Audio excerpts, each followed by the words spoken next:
Hi guys, welcome back. Today's YouTuber is named Deb, and the name of Deb's video is I started intermittent fasting again and I failed. If you've ever tried fasting, you know it can be really challenging.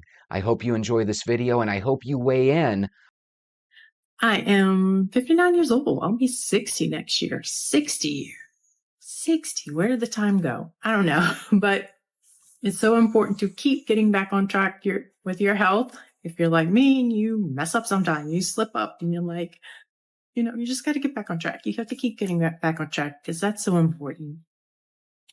And I'm just doing something different. I want to keep trying and trying and trying and trying. And one day I'm going to figure out what is going to 100% work for me.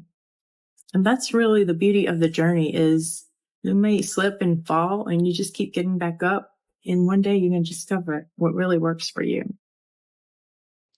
And isn't there some beauty in failing? I mean, could you imagine if every time you took an endeavor on, you always succeeded? Wouldn't there be like nothing to learn if you always triumphed, right? Sometimes you need to go through 5 or 10 years of struggle so that you can really appreciate the victory. So I love the fact that she's 60 and she still sees it as part of her journey. Deb, good for you. I have failed many times, many times, many times, but I feel like it wouldn't really be a journey without all the failure. You wouldn't grow without all the failure. You wouldn't have a message without the failure. I mean, seriously, right? We have to fail to grow. And part of that failure is definitely in a weight loss journey in my own experience. And it's so important, like I said, to just keep getting back up. Do a lot of research. That's what I do. I research and I just try to figure out what's my next step. What's the next step? Little baby steps. What am I going to do next? But I do have a tendency to just dive and jump right in, like I'm doing with intermittent fasting. Last time, I didn't go in as strong as I wanted to, I would say. I did be more on the low end of like 12-hour fasting, and I think you should start where you need to start. And that might be just doing fasting for 12 hours and then have a 12-hour eating window. I am so bad with eating. So that's why I'm going to start doing it completely differently, making myself have to eat because that is important part of the journey. And I'm not talking about crappy foods. I want to eat nutritious foods, wholesome foods. And I really can't go too low on my carbs because I just start dropping so much weight and it just doesn't look good on me. I'm about 5'9", 5'9"-ish. I just finished a meditation and I feel so relaxed right now. Today is not going as planned with my intermittent fasting, and I'm just going to cut myself some slack because tomorrow's Thanksgiving after my first spin class in 34 days, which I attended yesterday evening. I went grocery shopping and I ended up eating late because I decided I needed to eat some protein. I think it was really important for me to do that since I just started hitting spin class again, and I like to increase the resistance because if I'm doing jumps or high lows, I want to have heavy resistance so my knees are not buckling. So yeah, I mean, I'm only going to be doing like 12 hours of intermittent fasting today, but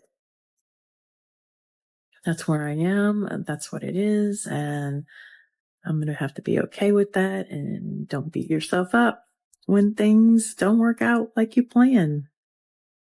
I want to finish early today, eating my feeding window because it's going to be Thanksgiving and we're going to have family come over and I'm not going to beat myself up. I will be breaking my fast in about 20 minutes. I think I am going to have some egg whites. Usually I have like a smoothie or something like that. I'm just trying to totally mix things up and try something different and just really figure out what works. So I think we can all agree it's good to be chill, it's good to be relaxed, it's good to be mellow and and no stress, right? But sometimes you can take it a little too far. I think Deb might be a little too relaxed, you know? And she said something there that was quite interesting. You want to try to shake it up and try different things, right? But the reality is that's what can make diet and exercise plans so difficult. We have to think and strategize with them. Wouldn't it be great if we could just walk every day, put out a couple of those Cokes that we're drinking, drink some water, and maybe avoid two or three of those five or six donuts that we're eating? I bet you we could really lose a lot of weight. And then on top of that, if we could meditate, and while we're meditating, instead of trying to think about nothing, which I understand is the point of meditation, what if we actually thought about ways that we could actually step it up a notch and lose even more weight? One of the things Deb has going for her is she's in her 60s now. So everything you do is just regarding your health and trying to live as long as you can. But you and I, we're still in our 30s and 40s. We want to do something with our health, right? So let's get really super healthy so we can actually be active with the kids and the grandkids. What do you say? Because I was feeling so overwhelmed last night because there's so many different types of diets. There's OMAD, 2MAD, there's, prolonged fasting, there's keto, there's vegan, there's, Mediterranean. There's so many diets and lifestyles of health and fitness and eating, and it's can be so overwhelming because you're like, what do I need to do? What should I do? What's going to help me? Well, I feel like I just need to be an experiment. Just, keep trying different things till I figure out what works. I want it to be sustainable. I want it to be a lifestyle. I failed. Completely failed on day 2. I failed. I'm going to call it what it is. I did not succeed. Intermittent fasting?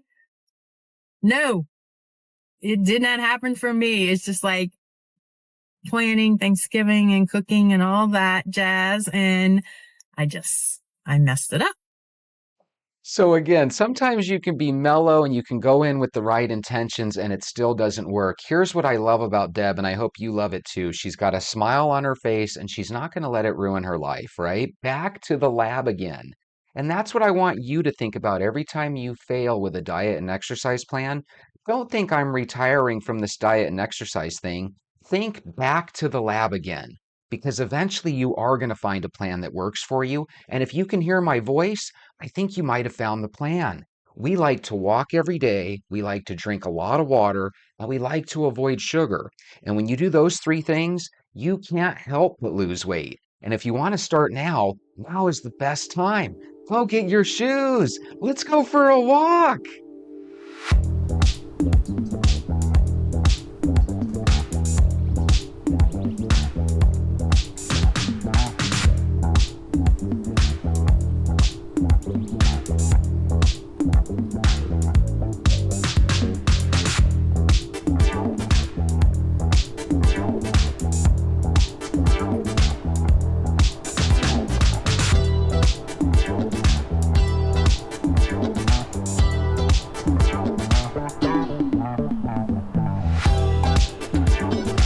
Good morning, Venters. I hope you're having a happy start to your week. It's actually Tuesday for you. It is Monday for me. I woke up, I slept so nicely that I woke up this morning and it was like, holy moly, I want to keep sleeping. So I'm about half asleep right now, but a lot of you guys are too. So put your shoes on and let's wake up together. I always feel like the best way to wake up in the morning is taking my morning walk. I would imagine that a lot more people around the country like to have their first morning cup of coffee and then take their walk. I was one of these people that for whatever reason I never got into drinking coffee. I think I just always heard when I was little that it was made from coffee beans. So I just assumed that it was, like a bean juice. And for whatever reason, I liked grape juice and orange juice and apple juice, but I just did not want anything to do with, with bean juice. Needless to say, I found out later in life that it was a different type of bean, and a flavorful bean that makes a nice drink that helps people wake up. But for whatever reason, by the time I found that out, I was just used to kind of waking up without coffee. If any of you guys like to use your morning walk to wake up as well, please share and let me know. If you're a new viewer, this is basically what we do every morning. We find a way to put our shoes on and we find a way to get out the door together. Sometimes it's a little bit easier said than done, but again, if you wake up naturally and you're used to sitting around your kitchen, drinking coffee, watching the news before you go to work, we got to change that habit. There's nothing wrong with watching the news and being informed, and there's really nothing wrong with drinking your cup of coffee. But still, make sure you get outside your door and take a little half-hour walk before you go to work, because otherwise you're going to get home from work later in the day and you're going to feel tired. Now, if you do have one of these jobs where they let you have a 1-hour lunch, instead of just taking a half hour so you can leave work early at the end of the day, stay the whole hour and start putting a half-hour walk right there in the middle of your day, right there around the work area where you work, and there's a way you can get your half-hour walk out of the way as well. Now, the cool thing is this morning, unlike yesterday, I got out 2 hours earlier today. It feels really nice. So I'm crossing the street back and forth, mainly to take advantage of these large patches of shade. In the shade, it feels like 75 degrees. I'm telling you, it feels like it's going to be a wonderful day. Maybe that's what we need to do, huh? A little positive affirmations. It's going to be a wonderful day. Just in case you're wondering, we usually take a 25 to 30 minute walk every morning, or at least I do. And if you take a nice casual stroll like I am, during that time you're probably walking about 1.5 miles, so nothing major, just a nice little 20-minute mile pace. So if we're able to get a 1.5 miles out, great. If you feel like you walk slow and that you're not quite able to get that much mileage out, well, you can fix that just by walking for an extra 15 minutes. It's funny, I tell people wake up a half hour earlier or get out the door a half hour sooner, but there's nothing stopping you from getting out a whole hour sooner. And to be honest with you, if you go for a 1-hour walk, every goal that you set is just going to become that much easier for you to hit. So don't let me talk you in to taking a 10 or 15 or 20 minute walk if you know deep in your heart that you enjoy it and that you're up for taking a 1-hour walk, right? Walking is one of those things where I don't necessarily recommend start by going from 0, to 5 mile or 10 mile walks in one setting, but if you end up going and your first week or two you're doing 20-minute walks and now you feel like you're ready to do 1-hour walks, by all means, do it. A lot of you guys might have heard that I guess Donald Trump was playing golf and a Secret Service agent was 1 hole ahead of him, and he caught a guy sticking a gun through a fence, and apparently, like yours truly, the guy had a GoPro. Now here's my thinking. Instead of setting up that GoPro and trying to take out Donald Trump, what he should have been doing is setting his GoPro on a selfie stick like I do, and he should have been walking. I think he would have been a lot happier mentally. When you get to the point where you're so upset and frustrated with your life or with the country, that you're out there trying to solve it by taking out a presidential candidate, probably not the best way to solve your problems. As a matter of fact, it's probably a way to get more problems happening for you, right? And I haven't really listened too much. I know they were showing some different stories about the guy, It sounds to me like whenever somebody's willing to take another person's life, there's probably almost always a little seed of mental illness there, right? And once again, this would be one of those situations where if you're not taking your medicine, bad things happen. Is he crazy? Is he supposed to be taking medications? Again, I really don't know. It was one of those things where I didn't really let it affect me yesterday. Normally, in the past, especially if it wasn't football season, I would say, oh my goodness, somebody tried shooting a presidential candidate, and I would have been glued to the news to hear about it. But number one, he didn't succeed. Number two, I got the gist of the story. And number three, I just haven't heard about the mental makeup of the suspect yet. But again, it kind of boils down to the same thing. You usually end up finding out that a lot of these people are on antidepressants or on medication, and either they stop taking their medication, right? Or the antidepressant itself tends to be making these people become suicidal and even homicidal. I'd be willing to bet that out of all the people listening to my voice, I'd be willing to bet that there's at least a couple of us, not myself, but a couple of us as in the venters, that are probably on antidepressants, and some of you might even be on some antipsychotic medicines, But from what I understand, those medications tend to have some pretty gnarly side effects. And I don't mean side effects like, physical ones, but they tend to have mental ones where a lot of times people do feel suicidal, and for whatever reason, a lot of times they are dangerous to people around them during certain situations. It's almost like they have a snap type situation.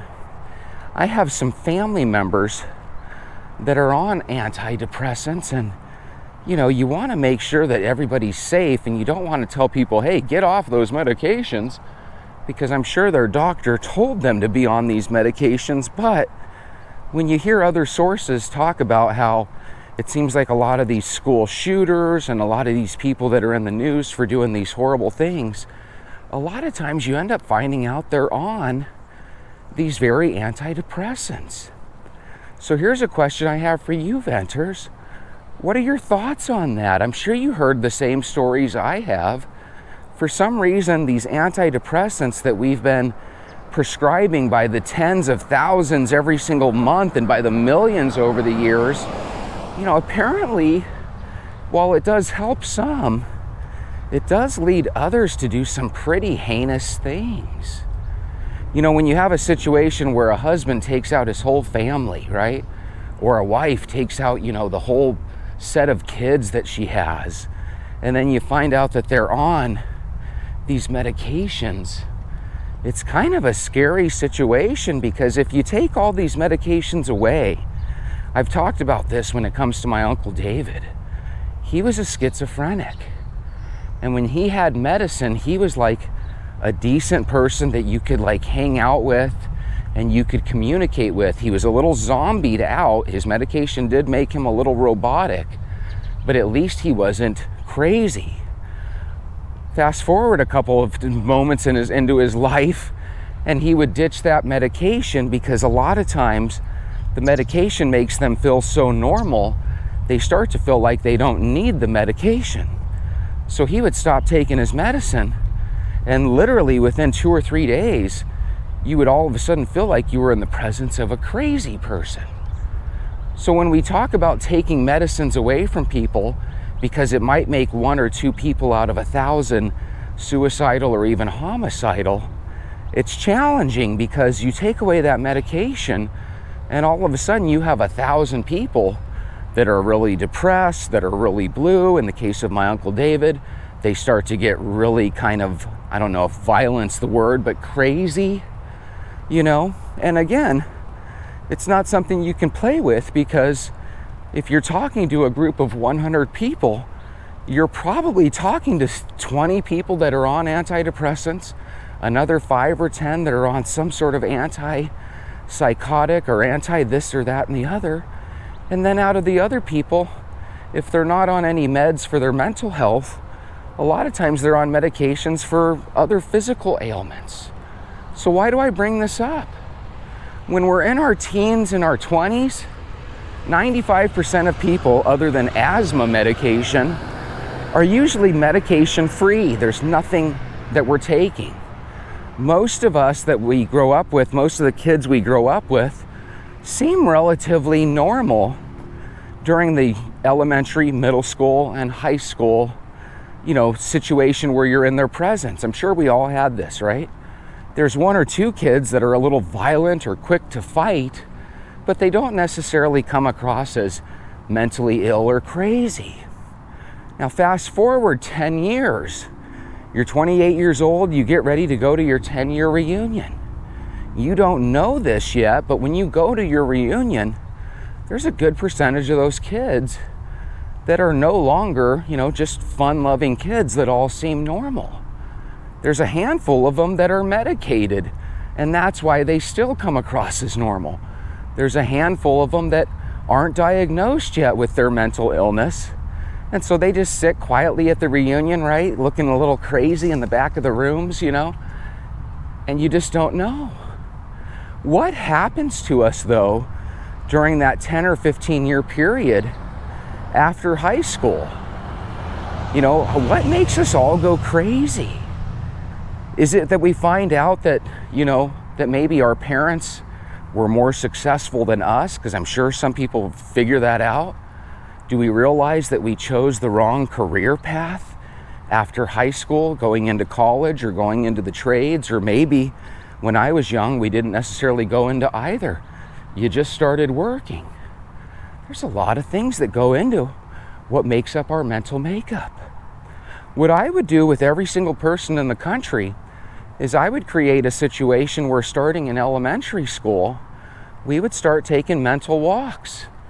Right now, from what I remember, and you guys can correct me if I'm wrong, but we would have a morning recess, and then at lunch there would be a little recess right after you had your lunch. You go out and play on the playground till recess is over or lunch is over. And then we would have an afternoon recess as well. Now, normally when kids get let out of the classroom to go to recess, they go and they play soccer in the fields, they play touch football, they might play a little foursquare or tetherball, right? So that's really good that they're active. But I'm sure you guys remember there were always a couple of kids that they didn't like playing the games. They liked sitting on the benches and talking with other kids that, like them, were not playing the games. They were just being sedentary, sitting there talking on their recess. I think what I would do is I would try to set it up where we would literally keep those recess spots, but instead of actually going out to recess, one of those recesses each day would be for you and a fellow student to go on walks together. I would actually pair people into teams of 2 or 3 walkers. Sometimes they would be friends, sometimes they would be completely strangers to one another, and my thought would be to get people to walk, get people to open up communication. And if you did that all throughout grade school, middle school, and high school, you would literally be setting up millions of kids around the country and world to have a walking routine. And not only would they enjoy walking, but hopefully they would enjoy walking in pairs. Now imagine if every kid did this, and then imagine when you're 20, 25, 30 years old, imagine you marry your significant other, and both of you are used to going through a school system where you took daily walks. Now, as a married couple, you shouldn't have to ask your husband and wife, do you like taking walks? Do you want to take a walk? Everyone would just be kind of programmed to take a walk. That's what I would do. So I would actually, let's take away one of the recesses, not that we want to, but if we don't take away a recess, people won't give us time to have a walking recess. So what we do is we say, hey, I know you want to play soccer. I know you want to play 2 square. I know you want to talk with your friends at the benches, but that's not what this recess is about. You have to pick a partner and you have to go for a walk. And I would just have a bunch of groups of kids walking for 15 or 20 minutes every single day. Another thing you could do with that recess time is you could take students that were failing and behind, and you could have a 15-minute, 20-minute period every single day where while the classmates are out walking, that student could have some one-on-one time with the teachers. And considering it's usually more than one student that's having trouble with the curriculum, you might even have 2 or 3 students in there getting some small group session time with the teacher. So that's how my mind thinks. When you find something in life that really helps you and makes you feel good, such as walking does with me, and I know for a fact it makes other people feel great too, because I get comments all the time that say, hey, started walking, I've been walking for X amount of time, and it works. I'm really glad I found your channel. Man, when I get those comments, it makes me feel like $1,000,000, because I'm telling you, there's going to be some venters that start a walking routine, and then for whatever reason, they're going to look up one day, and they're going to be a couple of weeks removed from walking. And if they can just remember, hey, I need to get back into my walking routine, man, then I have really succeeded, haven't I? Man, and if we can get young people to learn how to take a walk, it could be really therapeutic. If you're having an argument with your spouse, instead of doing something rash that you're both going to regret going forward, put on your shoes, get outside, and take a walk. There's so many situations every day where cops are called out to domestic violence situations. Could you imagine if we could take those same people that are having problems getting along, and could you imagine if we could somehow, some way, get them used to taking a walk when they're in a bad mood rather than going to jail? I hate when I see that a lot of cops lose their lives because of some sort of domestic abuse or domestic disorder. When a cop has to come out because you're arguing with your neighbor or you're arguing with your significant other, and then the cop ends up being the one that doesn't get to go home at night to see his or her family, that's a real travesty, So again, if you venters could weigh in, you've been walking with me for quite a few months now, if it is helping your mental clarity, what are your thoughts on the topic that I'm speaking of? Do you think we should take this walking gift that we all have, and do you think we should try to bestow it on little kids, maybe as early as 1st or 2nd grade? Because frankly, I just feel like if we get kids walking again, I think we could get a hold of not only this obesity problem, but we might be able to get away from this antisocial world that we live in. Guys, real quick, I wanted to show you something. I pulled up this picture. It's actually from a video on YouTube, but I only took a little picture of it here to share with you. If you guys look, it's obviously a mass of people all dressed incredibly well. Look at how every guy has a hat on. It seems to match the hat in front of him. Every woman has a fashionable hat on. And what you'll notice is that you would be hard pressed to find one single person that's overweight. Do we all agree that not only are they dressed to the nines, but they all look incredibly healthy because they walk? Did they have health ailments of the time, consumption and different things, right? Yes, obviously, but when it comes to just their body weight and slenderness, it's hard to deny such things, right? Now, take a look at this. Okay, so I wanted you guys to take a look at this. I asked ChatGPT, based on that picture that we just saw, I said, hey, just for fun, give me an average percentage of weight loss that the average human being would lose in 1 year if the modern modes of transportation were gone. And yes, I know that if we took away cars and such, the world would fall into catastrophe. But just for argument's sake, let's say the world was not affected by the cars, bikes, and such disappearing. How would it work out, right? And ChatGPT, a good friend of mine, replies, let's have some fun with this hypothetical scenario. So increased physical activity, walking would more drastically increase daily caloric expenditure. On average, walking burns about 100 calories per mile If people walked an additional 5 miles per day, that would be an extra 500 calories burned per day. Caloric deficit, a pound of body weight is roughly equivalent to 3,500 calories. Burning an extra 500 calories per day would result in a weekly deficit of 3,500 calories, or about 1 pound of weight loss per week. Based over an annual progression over the year, this would equate to the average person losing 52 pounds of weight. And that means for the average person that weighs around 180 pounds, losing 52 pounds of their weight would equate to 29% of their body weight. So the reality is, we're not stuck in some body that's just designed to stay fat. We actually take advantage of things like cars and bicycles and transportation too much. If we walk all the time, we should still be able to achieve a lot of these goals. So again, put your shoes on. You are connected to darn near everybody. If there was somebody you went to school with, you could go on Facebook right now, and there's probably an 80% chance that they're on Facebook and you can reconnect with them, you know? Wouldn't it be great if we had experiences with more of our classmates? If we went on some walks and got to know who they were as people, got to know about their anxiety issues? You know, if you're walking with a new student every day, you could get to learn a lot about people, probably find some new friends that you would never be friends with. So again, I'm not talking about a situation where you take away their recess and you have them walking alone, even though that's fine. I'm up for that as well. But I like the idea of having them walk with one or two classmates completely randomly.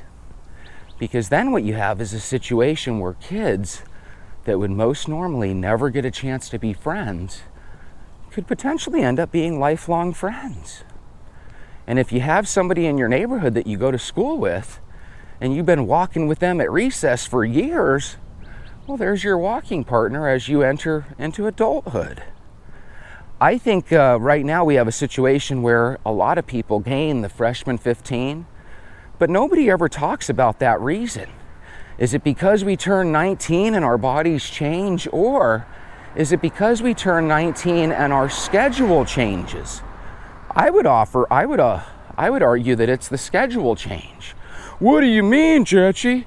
Well, Bob, think about this. When you're in high school, your senior year, a lot of times the girls, they're in cross country, they're in volleyball, they're in softball, they're even in student government where they constantly have to be on the move doing things, right?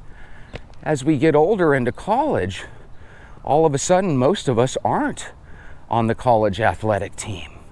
Most of us have to get a little part-time job so we have some money during those years, because try being a 20-year-old person with zero money. It's impossible. So a lot of times you have students that they're full-time students and then they still keep a part-time job. So no matter how you look at it, your day shrinks. You don't have as much time as you did in high school. So what happens then? Well, you get a job rather than going to the gym.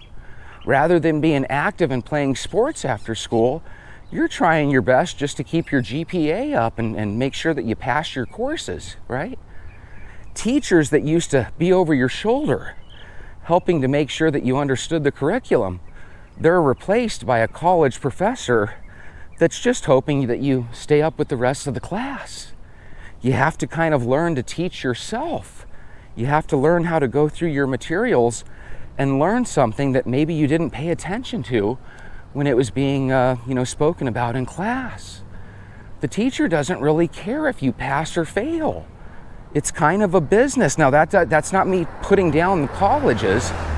It's just true. If you fail, there's not going to be anybody that reaches out to you, to try to see what's going on in your life. People drop out of college every day. I'd be willing to bet today there's probably a couple thousand people around the country that are dropping out of high school, that are dropping out of college. How can we stop that? Well, if we give them a walk and we teach them how to jump into their think tank and to keep things in perspective, a lot of times young people, at least me, I was so into, finding the girl of my dreams and, so into relationships that it was kind of like college became, a little bit more challenging. I don't know if I told you guys this, but I was in classes at Paradise Valley Community College, really nice little local college that we have here. And I was going to class, and then one day I got a phone call from my girlfriend slash fiance, Angie, and she just gave me the speech. The speech was, I don't want to be in a relationship with you anymore. I don't want our child anymore. I want to give up our child for adoption. You need to come and grab our child. Otherwise, I'm going to give her up for adoption. And it was like, holy crap. Literally, overnight, I went from being a student to all of a sudden, I was a full-fledged adult living on my own with my daughter, literally crying to myself at night because I literally felt like I went from a dream scenario to a nightmare scenario overnight. And come to find out a couple years later that my ex was actually diagnosed with bipolar. So for all I know, this was just one of those really, really low points in her life, and she chose just to end our relationship. How did I get through those couple of weeks, right? Because I didn't want to leave college by any means. So what happened is my grandmother, who at the time, I believe was already in her 70s or 80s, was coming over and helping me raise my little baby girl. Now, a couple months into this situation, I left school. I already had a job that paid pretty well, right? So it wasn't like, oh my God, I'm totally broke or anything. But I had to really hop, skip, and jump through a lot of hoops to the point where even now, if you're a single mom, I really can respect and appreciate all the things that you have to go through to make life work. At the same time, I don't think you should give up. I think you should always try to move forward. Sometimes things seem impossible. Back then, I didn't maintain a daily walk where I could think about things. Back then, my thoughts were, how can I get my girlfriend back? How can I get my family back? I'll leave college for right now, but I'll come back next year. And guess what, guys? Next year never came.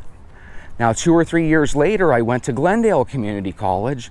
Same thing. I was in there for a couple months. Now, I couldn't blame my situation on my ex or that, I had to watch my child. I'm just all of a sudden 2 or 3 years removed from the school scene trying to make a comeback, and it just wasn't the same. I was used to going into a workplace, staying there for a week, and then getting a paycheck from that work, right? We all get paid when we work. Well, when you're in school, you're doing a lot of work and it's for your future, but you don't get any immediate gratification from it. And it was really challenging for me to get back into the student lifestyle. And so again, I ended up leaving after a couple months, and it just didn't work out for me. Looking back, if I would have had a fatherly figure, in other words, if I was my own dad, I would have said, son, here's some money. I would have literally bribed myself. I would have said, son, here's some money. Don't quit school, quit your job, get your degree, I know nowadays we have a lot of people saying, oh, college is a ripoff, college is a scam. It is a ripoff if you do the wrong courses and get the wrong major. The point is to try to acquire skills that are going to help you with your career. But anyway, the thing I would have really discouraged myself from doing is I would have discouraged myself from leaving school. That's not a good game plan. And even now, there's a lot of kids, they sign up for a lot of student debt, and then they end up dropping out. And it's like, now you've got this lifelong debt. Could that have been avoided by taking some walks? When we're in college, the number one thing we're thinking about is, where do we hook up with some parties and meet some girls? Maybe if we didn't think those thoughts, maybe college would be a little bit more successful for some people. I'd be willing to bet a handful of us Fenters did that same thing, right? You go to community college, or maybe you even go to the university, right? And then all of a sudden you start to realize, I don't really like being a student anymore. I just want to go and do my own thing. I'm going to leave college, I'll come back. And then you never end up coming back. I wish that you could have went on walks back then and really thought about what you were doing going into the future. Even once when I sold my first house and bought my second house, I went through a foreclosure situation because for some reason, somehow, between family, friends, and realtors, I got talked into buying the dream home that was just way out of my price range. You know, you're buying a house where the monthly note is $1,800 a month at a time when, you know, I was making really good money. But I was at a job that I wasn't smart enough to think, is this the type of job that's going to last forever? It wasn't really a career, it was just a good paying job. And there's a difference. A job can be swapped out at any time. A career is something that, you know, you want to spend some time with and stay in it forever. And that's the thing is, again, if I would have been my own best advice, I would have told myself, stick with the first house you bought. My first house that I bought for a really good price. And I remember my monthly payment was like $900. How many of us would literally kill for a chance to have a $900 mortgage? And the cool thing is when you're paying off your house, you pay so much interest your first handful of years that you get really fat tax refunds. And at the time I was married and we had my son. So all of a sudden every year I'm making a pretty good tax refund in addition to paying what was less than rent back then. You couldn't get an apartment for less than $1,000, and here I was paying $900 for a mortgage. But again, I didn't have a father figure to kind of lead me. Instead, I had a father that didn't want to be in my life, you know?